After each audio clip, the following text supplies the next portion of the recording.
বাঙালির শ্রেষ্ঠ উৎসব দুর্গাপুজো শুরু হয়ে গেছে। আর দুর্গাপুজো মানেই জমজমাট খাওয়া দাওয়া, মজা, হই হুল্লোড় আরো কত কিছু। সেই দুর্গাপুজোর মেনুতে যদি থাকে ডিম পাতুরি, তাহলে খাওয়াটা খুবই ভালোভাবে জমে যায়। চলুন আজকে আমি আপনাদের সাথে শেয়ার করব আমার শাশুড়ি মায়ের হাতে রান্না ডিম পাতুরি, যেটি খেতে খুবই সুস্বাদু এবং বানানো খুবই সহজ। পাতুরি মানে কিন্তু কলা পাতা অবশ্যই দরকার। আমি একটা কলা পাতাকে শির বরাবর অর্ধেক করে কেটে নেব। অর্ধেক করে নেওয়ার পরে এখন এই অর্ধেক কলা পাতার টুকরোকে মাঝখান থেকে আরো ছোট টুকরো করে কেটে নেব। ডিম পাতুরি করার জন্য এখানে আমি 4টে ডিম ব্যবহার করেছি। প্রথমে ডিমগুলোকে ধুয়ে ভালোভাবে সেদ্ধ করে নিতে হবে। ডিমগুলো সেদ্ধ হয়ে গেছে। এখন গ্যাসে টুকরো করে কেটে রাখা কলা পাতাগুলোকে ধুয়ে একটু আগুনে সেঁকে নেব, যাতে পাতুরি করার সময় পাতা কোনো রকম ভাবে ছিঁড়ে না যায়। এবার ডিম সিদ্ধগুলোকে অর্ধেক করে একটা সুতোর সাহায্যে কেটে নিতে হবে। সমস্ত ডিমগুলোকে অর্ধেক করে কাটা হয়ে গেছে। এরপর আগে থেকে সেঁকে রাখা কলাপাতার ওপর সর্ষের তেল দিয়ে হাতের সাহায্যে মাখিয়ে নিতে হবে। আপনারা চাইলে অয়েল ব্রাশও ব্যবহার করতে পারেন। আগে থেকে একটা বড় সাইজের আলুকে গ্রেট করে রেখেছিলাম। ওই একই পাত্রে অর্ধেক করে রাখা সমস্ত ডিমের টুকরোগুলোকে এবার নিয়ে নেব।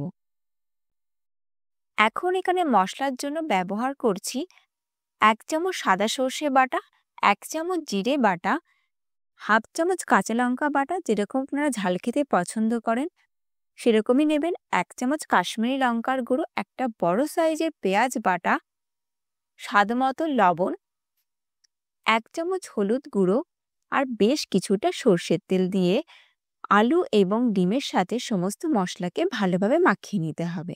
ডিমের সাথে মশলাকে আলতোভাবে মাখবেন, যাতে কুসুম বেরিয়ে না যায়। এবার কলা পাতার উপরে মশলা মাখানো ডিমগুলোকে একে একে সুন্দরভাবে সাজিয়ে নিতে হবে। ডিম সাজানো হয়ে যাওয়ার পর আলুর সাথে যে মশলা ছিল সেটাকে চারিধারে সুন্দরভাবে দিয়ে দিতে হবে। দেখুন কত সুন্দর দেখতে লাগছে।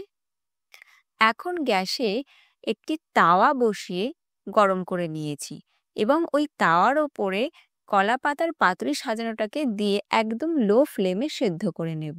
দেখুন এক সাইড কিন্তু আমার সেদ্ধ হয়ে গেছে।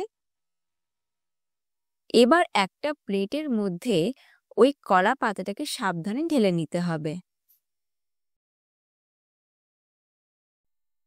অন্য একটি কলা পাতা দিয়ে ওপরে ঢেকে তার উপর আরেকটা প্লেট দিয়ে ঢেকে নেব এবং প্লেটটা মাঝখান বরাবর রাখবেন, যাতে উল্টানোর সময় কোনো রকম ভাবে মশলা বাইরে না চলে যায়। এবার কলা পাতাটাকে আলতোভাবে তুলে আবারও আমি তাওয়ার উপরে দিয়ে দেব। এখন প্লেট সরিয়ে নিতে হবে এবং ওপরের পাতাটাকেও সরিয়ে নিতে হবে। এবার ছড়িয়ে দেব বেশ কিছুটা কাঁচা সর্ষের তেল। এভাবেই তৈরি হয়ে গেল ডিম পাতুরি। রান্নাটি ভালো লাগলে অবশ্যই লাইক, কমেন্ট, শেয়ার এবং চ্যানেলটিকে সাবস্ক্রাইব করবেন পরবর্তীতে নতুন ভিডিও দেখার জন্য।